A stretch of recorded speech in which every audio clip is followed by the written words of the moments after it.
There is a word that has followed royalty for centuries, a word that captures the performance, the pageantry, and increasingly the exploitation. That word is spectacle.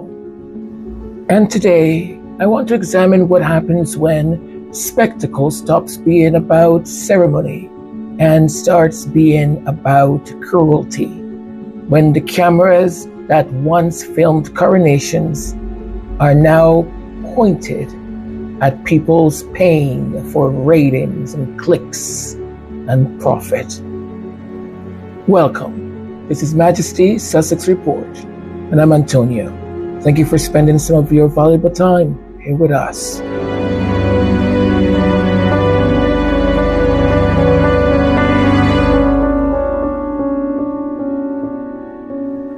The French philosopher Guy Debord, in his landmark 1967 work, The Society of the Spectacle, argued that modern life had become a collection of spectacles, that authentic social experience had been replaced by its mere representation, that we no longer live events.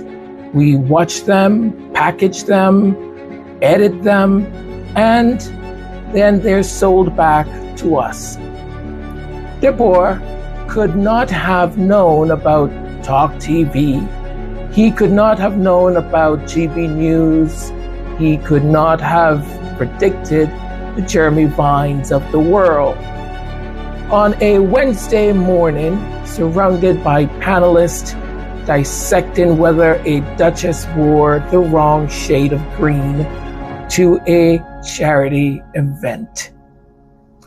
But he described them perfectly, because what the UK tabloid, morning shows and rolling news channels have done to the British royal family, and specifically to Prince Harry and Meghan, the Duke and Duchess of Sussex, is a textbook spectacle, manufactured, monetized, and almost entirely divorced from the truth.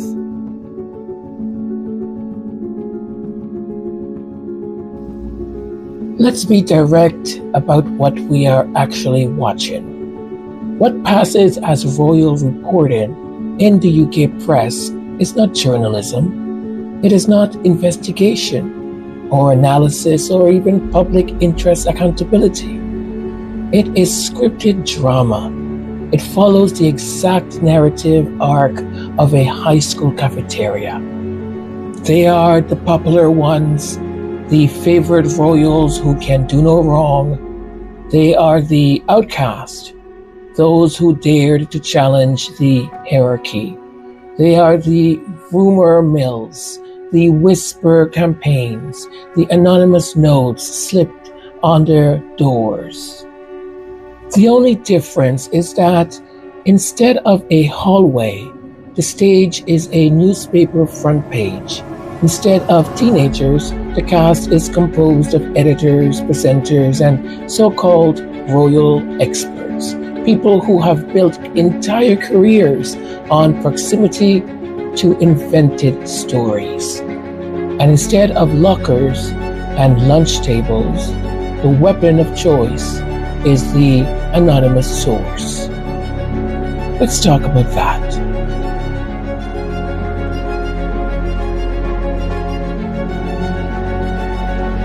Let's talk about that. The anonymous source. In genuine investigative journalism, the protection of a confidential source is a sacred trust. Whistleblowers who risk their careers, their safety, their freedom. Those individuals deserve protection. That is a cornerstone of press freedom. But that is not what we are discussing, is it now? What we are discussing is the phrase, a person close to the palace. A formulation so vague, so deliberately unverifiable, that it could mean literally anyone. A junior aide, a former employee with a grudge, an acquaintance of an acquaintance, or in the most honest reading, no one at all. Media scholars have long documented how anonymous sourcing in celebrity and royal coverage functions differently than in political reporting.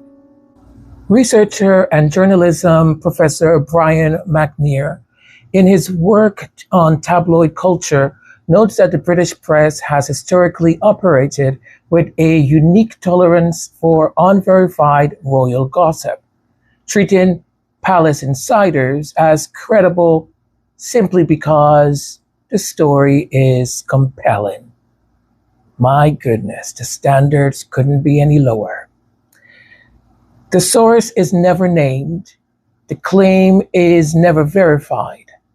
The headline runs anyways. And the damage is permanent.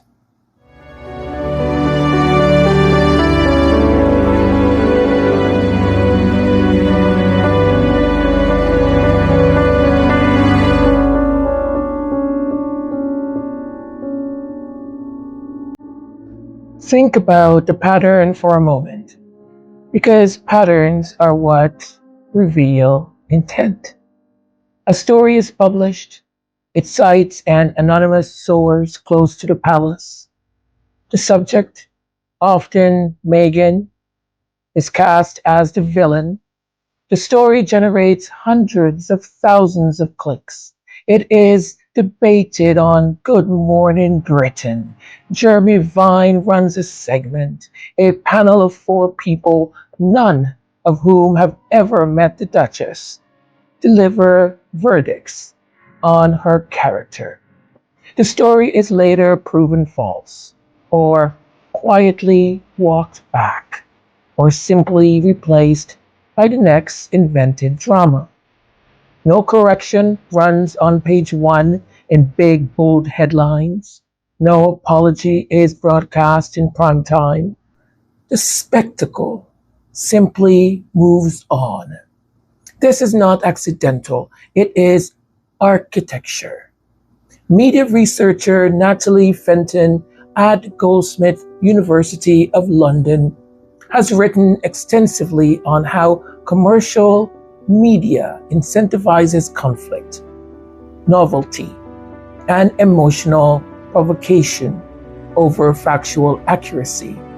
The business model of the tabloid press, and increasingly of news channels that operate like tabloids with higher production budgets, depends on sustained outrage, on drama that never resolves, because resolution ends the story, and ending the story means losing the audience.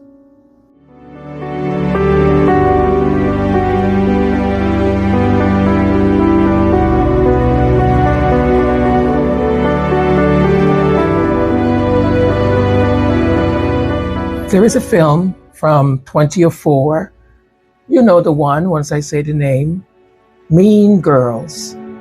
And while I want to be careful not to reduce a serious media critique to a pop culture reference, the parallel is genuinely instructive.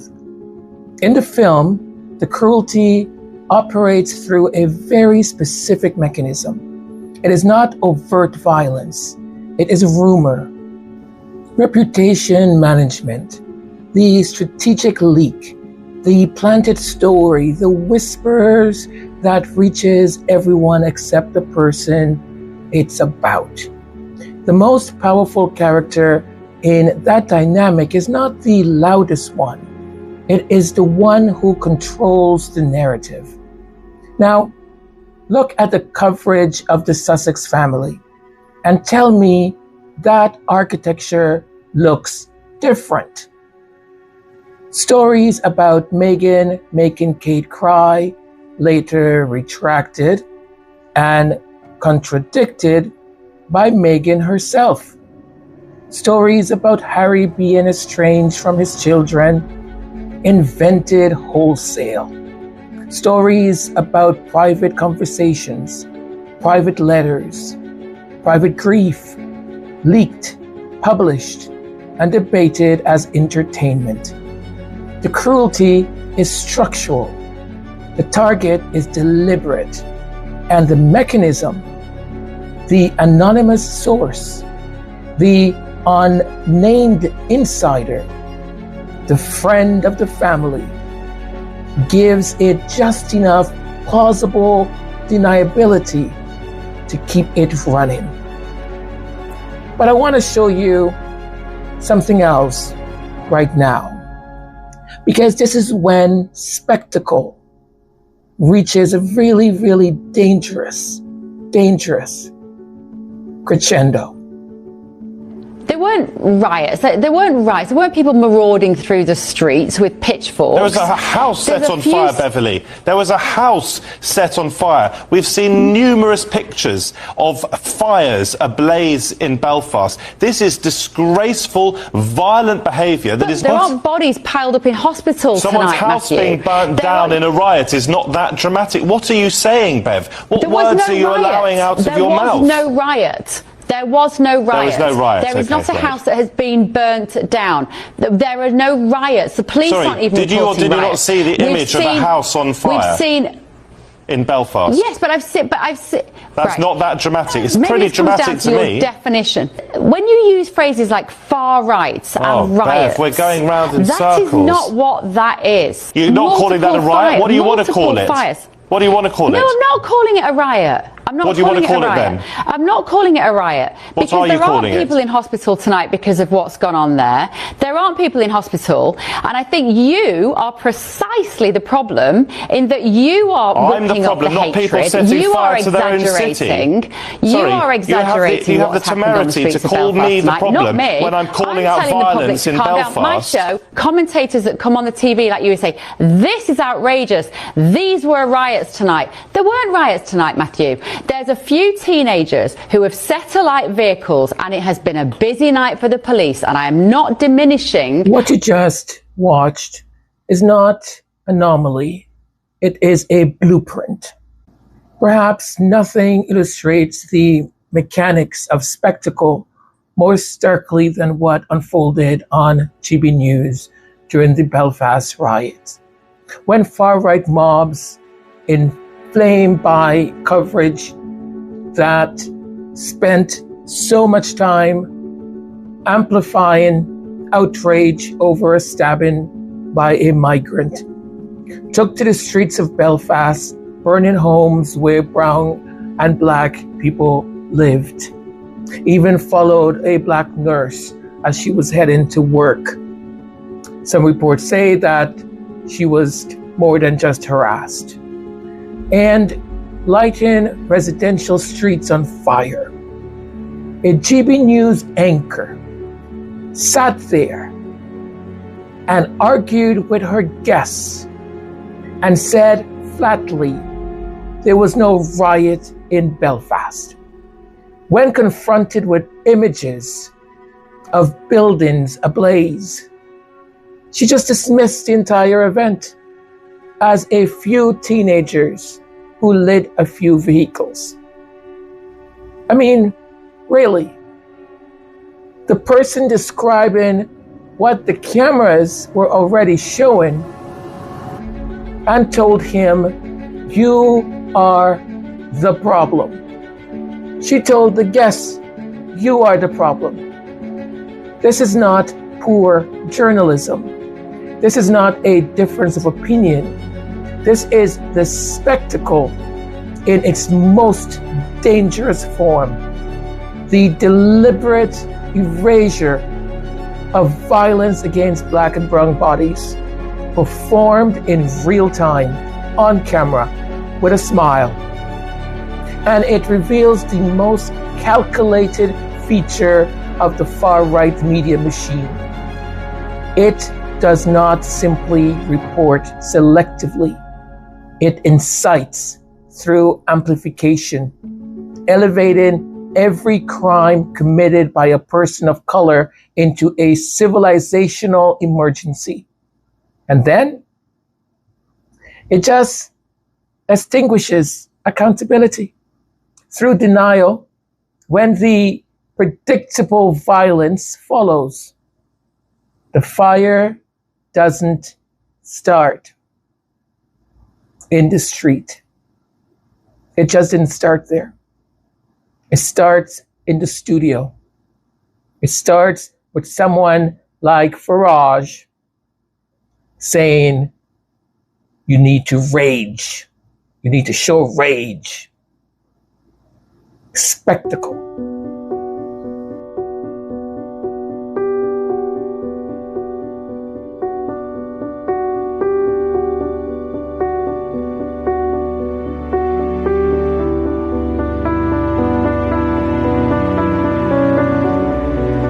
What troubles me most, and I want to sit with this for a moment. What troubles me is the normalization, right?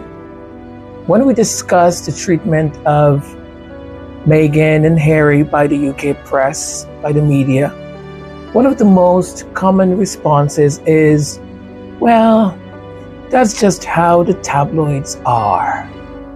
That's just how GB News does things. That's how Talk TV, just ignore them. Let's just ignore them. Let's not talk about it at all. It's troubling, isn't it? And I understand that impulse, but I want to push back on it a little bit here. Normalization is how harm becomes invisible.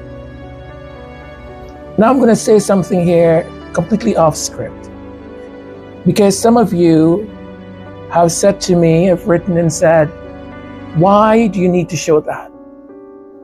Why are you amplifying these people? You're just giving them more amplification. And trust me, I completely understand that point of view. I also will say there's many, many things I don't show. Many that I just will make that decision and say, you know what? I don't need to talk about this.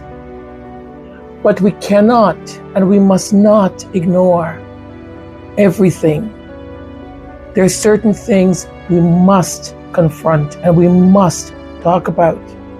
Because when we don't, we help them normalize it.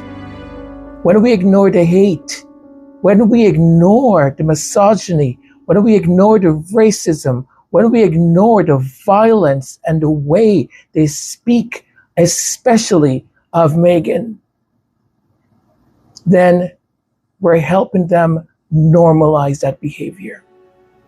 I'm not here promoting any of their stuff. That has never been my intention and never will be, not on this channel. No. But there's certainly things that need to be talked about and need to be confronted head on. Because normalization is how harm becomes invisible. When we say that's just how it is, we are accepting a media ecosystem that invents sources, publishes lies, destroys reputations, and faces no meaningful accountability. We are accepting that the most powerful press in the English-speaking language in the world, newspapers with circulations in the millions, television channels watched by hundreds of thousands, can operate with the ethical standards of a high school rumor. Not acceptable. And when that press is directed at one person, at a family, when it's manufacturing the narrative of one woman, of a woman of color, a black biracial woman who dared to speak about her mental health, who dared to leave an institution she described as harmful, the normalization becomes something more troubling than media criticism. it becomes complicity. And I cannot be complicit in any of that, any of it. So at times you will disagree with me, and that's okay.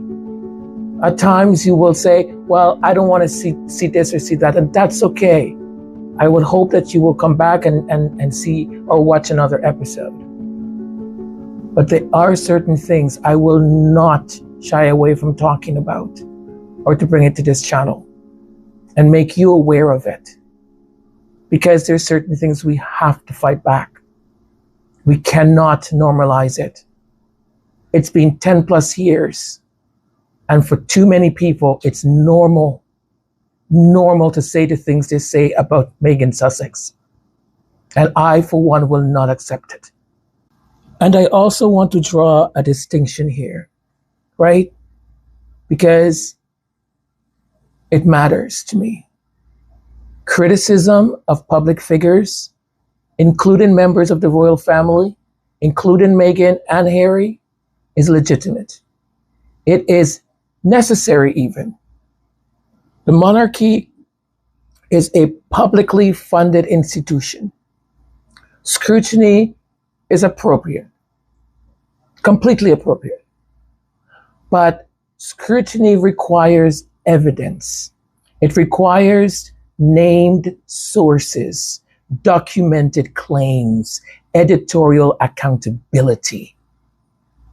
What Talk TV, GB News, certain tabloid front pages, the media in general, and far too many morning show segments, what they offer is not scrutiny. It is entertainment dressed as journalism. It is opinion presented as reporting. It is the spectacle Debord warned us about. Life replaced by its performance. And the performance, in this case, is like Mean Girls, the movie. Except the audience is not in on the joke. So the question is, where do we go from here? Where do we go from here? I think the first step is naming what we see, not dismissing it, not accepting it as inevitable, right? But calling it what it is. A media apparatus that hides behind anonymous sources is not protecting the public interest. It is protecting itself. A news panel that spends 17 plus minutes debating a Duchess's body language is not delivering journalism. It is producing theater, and a press culture that has been found guilty in multiple count cases, including those won by Prince Harry himself, of phone hacking, of unlawful information gathering, of deliberate fabrication. That press culture does not get to wrap itself in the flag of press freedom when it is held accountable. Freedom of the press was never meant to mean freedom from accountability and from consequences.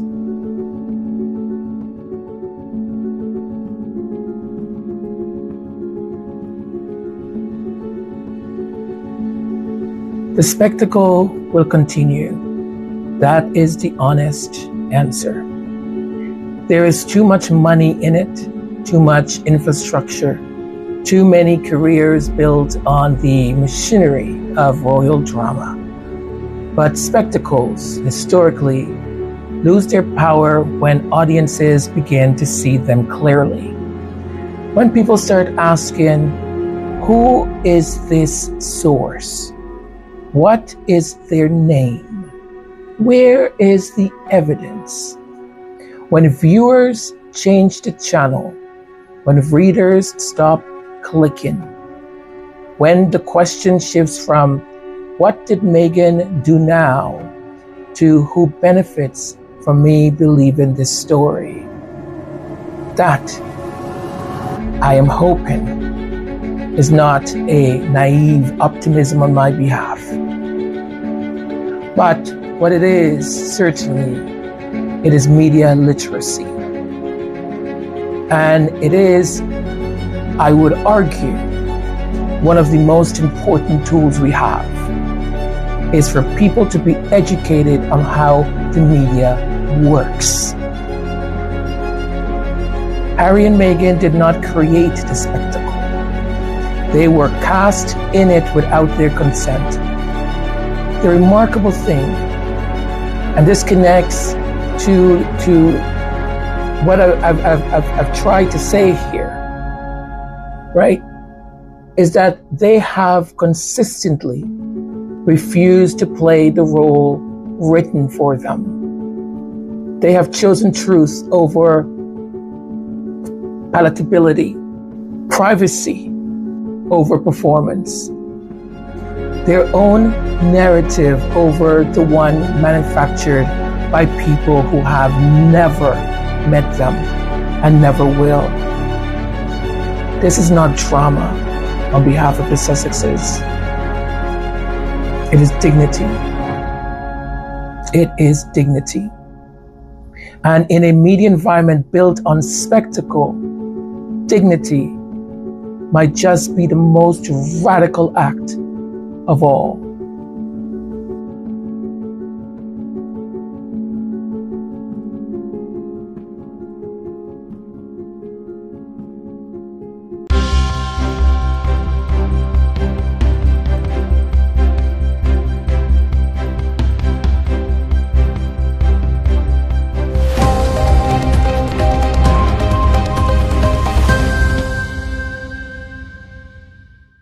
Hello and welcome everyone. Isn't this cool? I've got my own set. Thank you, Antonio. This is really cool. I just came up from holidays, so I'm rested. I'm ready to just dig in. So let's get started with a little bit of humor. This is the funniest thing I've ever saw that Meghan has posted. She said, "We know I love a redhead, and let me stop you before they start. No, it's not his baby." Meghan knows how derangers operate. She was like, spare the fuck shit, get the hell out of here. And Kelly responded, "Oh, Meghan, they could never, ever, ever get me to hate you. Girl, you are so funny." Bye. Dad had me laughing so hard I might have needed a change of diaper. Okay, I know, too much information. But let's move on to the next one. Prince Harry attended Game 5 of the NBA Finals after being personally invited by NBA Commissioner Adam Silver, and the derangers went crazy, nuts. The Duke of Sussex was already in Texas supporting wounded veterans at the Warrior Games and accepted an invitation to one of the biggest sporting events of the year. So, those are the facts, FACTS. Now let's check in with certain royal reporters and deranged people who said the following. They said, Harry sat in the 8th row. Oh my, he is just delisted. He is not important. Like, he just, etc., etc.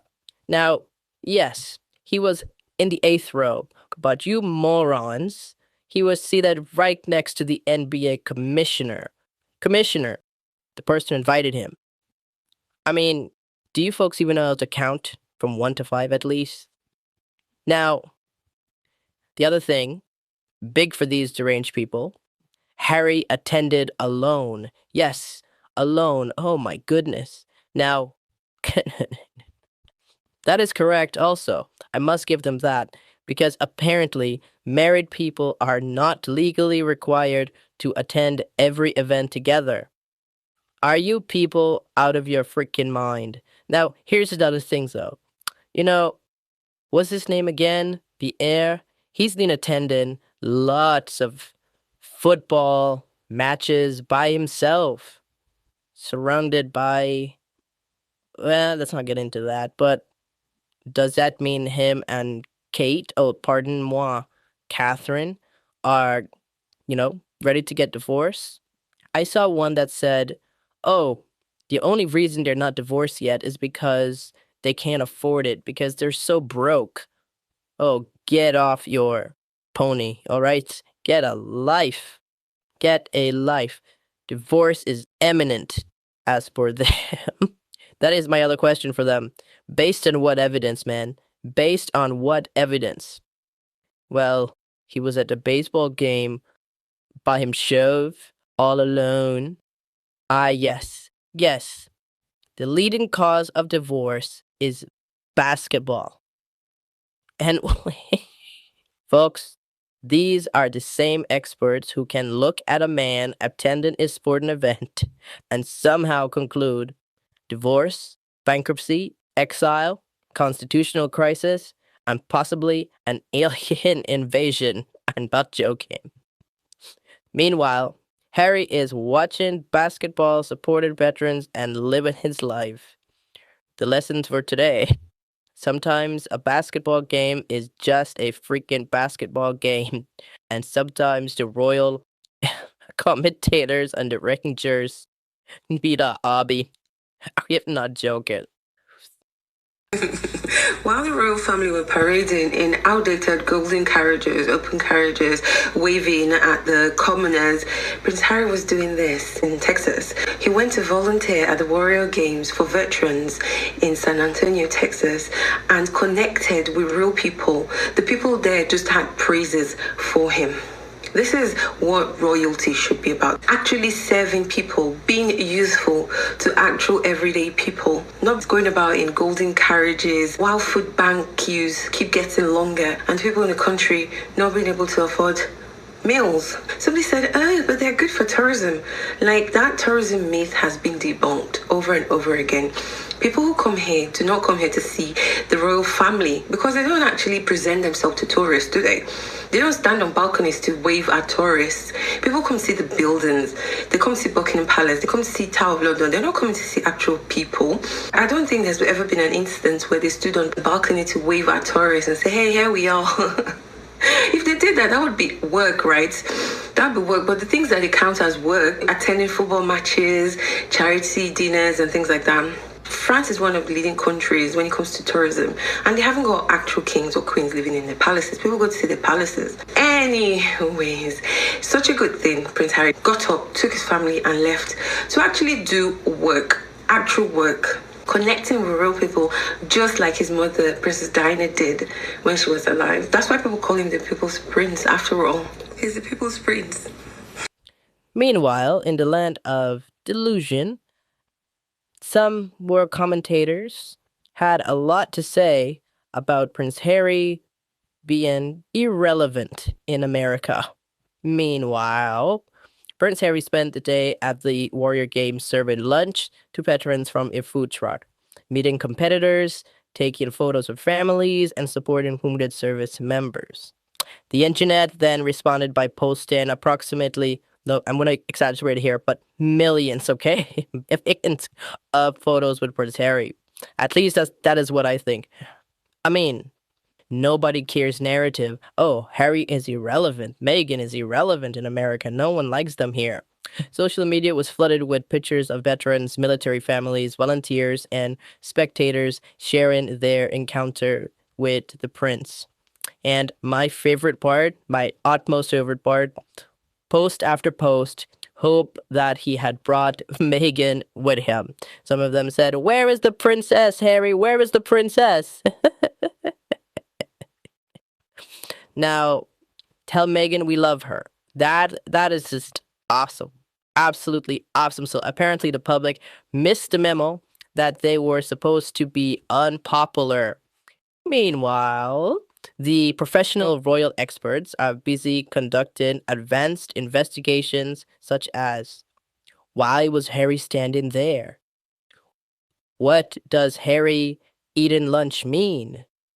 Was the pickleball appearance a coded message? Folks, listen, really.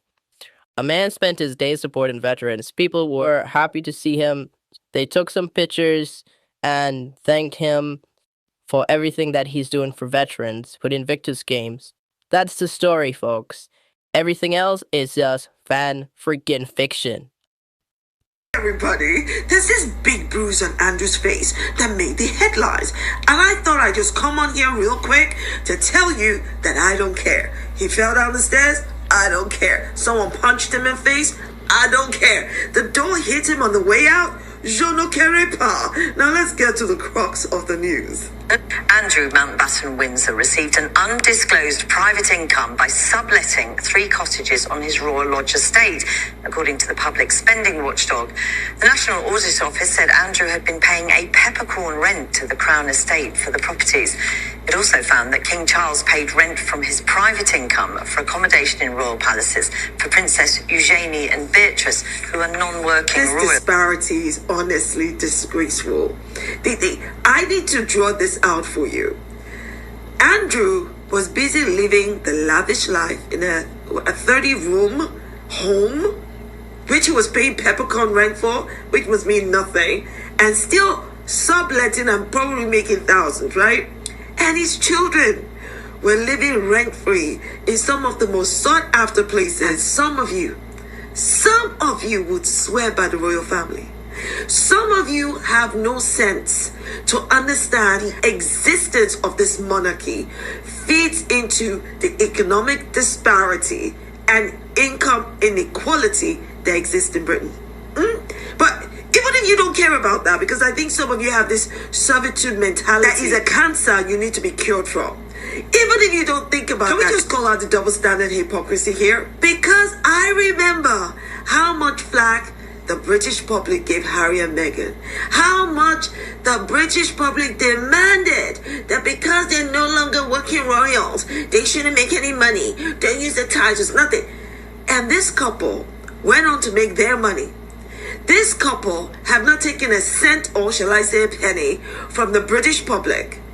But there are loafers, benefit scroungers, like Andrew and clearly his family, that live off the British public. Yes, before you say to me, oh, but that is from the king's private income. The reason the king can have a private income is because you are subsidizing a lot of the stuff that he has.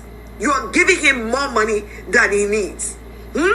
I don't know when you guys are going to wake up and smell the freaking stinking fishy smell of corruption, of classism, the wealthy being wealthier off your backs.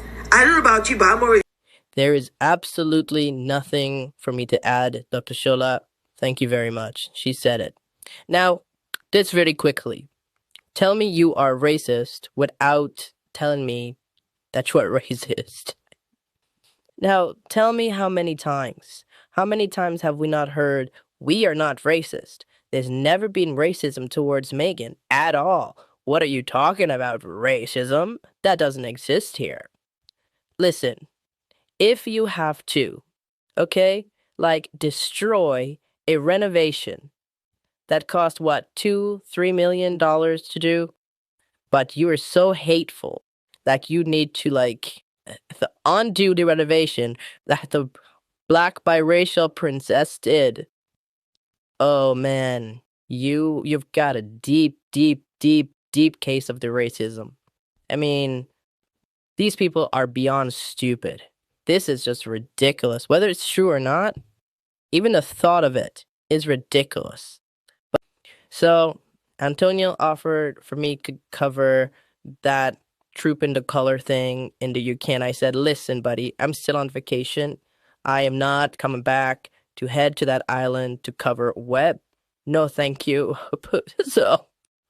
But I'm telling you, folks, if looks could kill, a lot of people would have been DEAD, dead. According to some royal reporters, it was the greatest public event since the moon landing, since the coronation, and possibly the invention of sliced bread. I mean, really. The crowds were supposedly united. The nation was healed. Angels came down from heaven and sang. History was made. Meanwhile, in the real world, they were also not my king protesters. They were cheers, they were boos, they were some supporters, there were some critics. In other words, in normal day, in this kind of thing, right? But Here is my question. If everything is absolutely perfect, why do royal reporters spend so much time trying to convince us it's perfect? You don't need a 47-part documentary to prove that the sun is shining. And can we just leave the children out of this? I mean, come on. I was embarrassed watching all the booing and stuff happening, and those kids having to just be there and experience that. Look, I'm a toddler, okay? And people just look at me the wrong way, even when they're not looking at me, and I get all emotional. Trust me, the therapist bill for my parents is gonna be large. I mean, I'm working right now. Can you guys believe this? I'm working. Anyway, it's just a bad due to the issue here. They didn't create this debate, right? They didn't create a protest. The institution is making them do this with the approval of their parents. They're children. And I mean, somehow grown adults on television expect them to carry the emotional weight of a centuries-old constitutional argument. That's a lot to ask of any kid, any child. Meanwhile, some royal commentators are reporting the crowds were ecstatic. The nation rejoices. The monarchy has never been stronger. While television footage quietly shows supporters on one side, protesters on another, and Britain continues to be Britain. But I'll tell you this. If looks could kill, I would be more afraid of Charlotte. I mean, Princess Charlotte. Those looks. I was scared. Not kidding. Scared. Now, these people are so deranged that they basically were trying to cover up the booing by, of course, dragging Harry and Meghan into the conversation. Basically saying that the boos came amid royal drama that has rumbled on in recent days, and dragging Meghan and Harry into all of this. And they'll do anything. They'll lie and lie and lie some more. Thank you for some great reporting from Caminegra. Now, before I hand this back over to Antonio, I want to leave you with something positive. So, guess put me in the best of moods.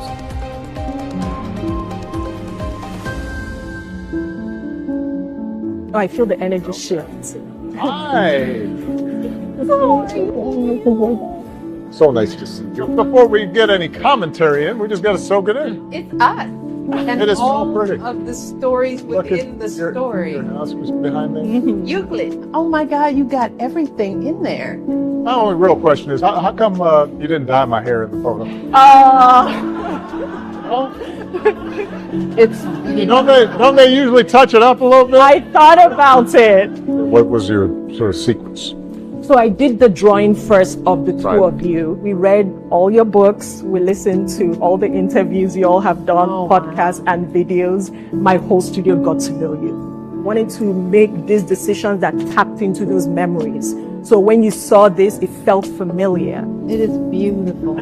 Was there anything that surprised you? It was good. It was so challenging because it made me push myself. It took me out of my comfort zone. Well, it looks fantastic. In fact, I'm going to have a suit made with this man.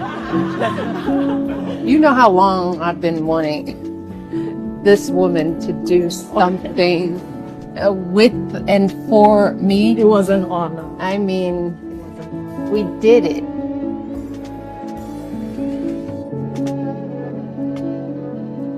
Well, thank you, Lil Tony, for that excellent reporting. And I must say, like watching and listening to President Obama and First Lady Michelle Obama, just the first time I saw this clip, I got all teary-eyed and I'm getting emotional again. It did something to me. And it continued to do something to me. It's just, it puts in such stark contrast the world we live in today, where competence, where goodness, where ability, where intelligence is somehow twisted into something that is the other. And the other, incompetence, just pure evil and corruption, is somehow presented to us as good. I'm telling you, what a world. What a world. But listen, we continue to uplift those that are doing good work, and we continue to pray in any way that you may pray or meditate in order for the good to be elevated and for that energy to be in our atmosphere. Well, this is it, folks.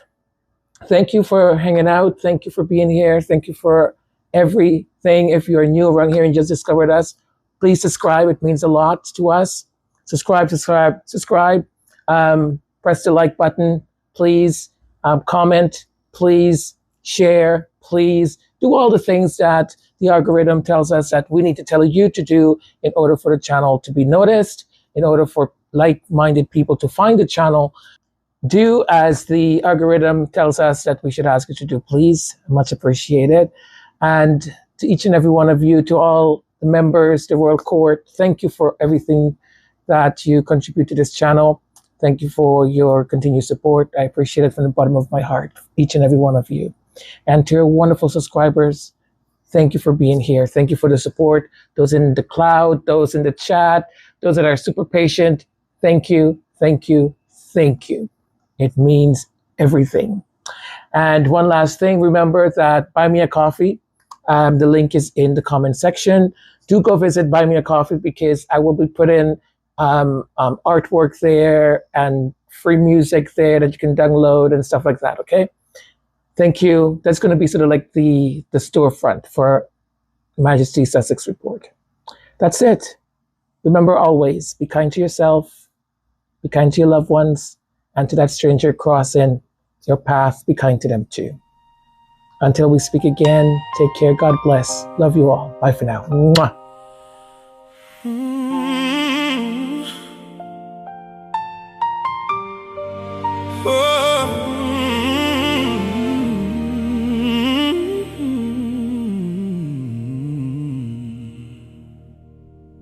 A little boy walked behind a coffin while the whole world watched. He learned too young that love can vanish beneath 1,000 flashing lights. He carried wounds he never showed. He carried grief through every year. But somewhere in the pain he found the courage stronger than the fear. And when the storm came for his family, he refused to look away. He chose love before approval. He chose truth before the game.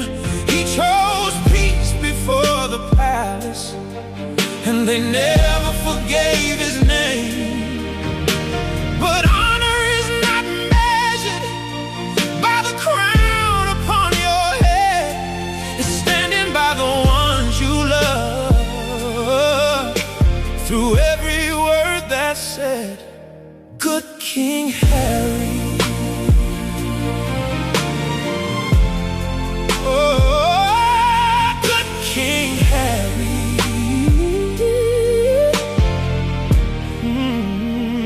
Two tours beneath the desert sky, a soldier serving side by side. He saw the cost that war can leave in hearts that hurt long after time. So he built a place for healing, where the wounded could rise again. A promise called Invictus, giving hope where darkness had been. Oh, he chose love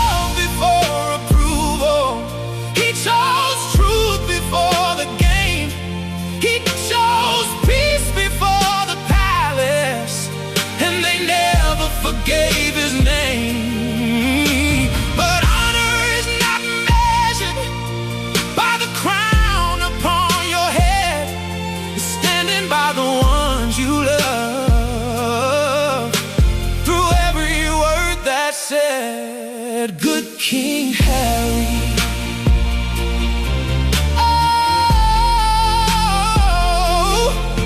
King Harry.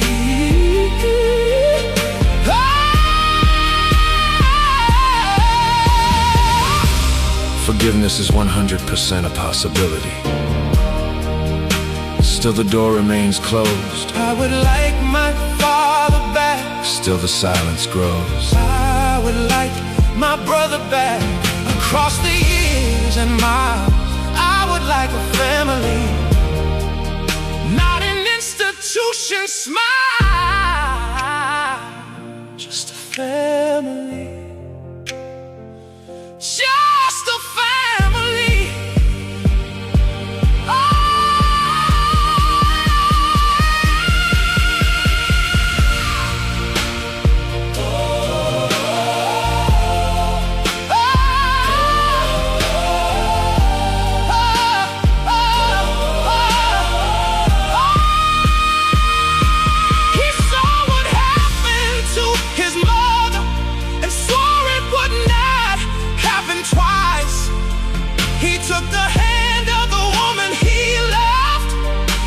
Chose a different life.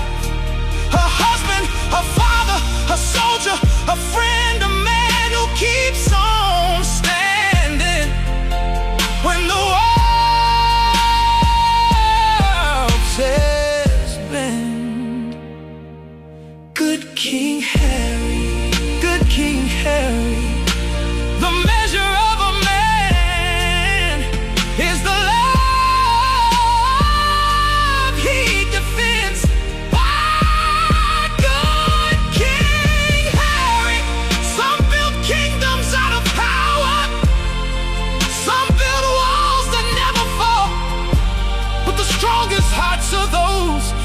choose love through it all. Good King.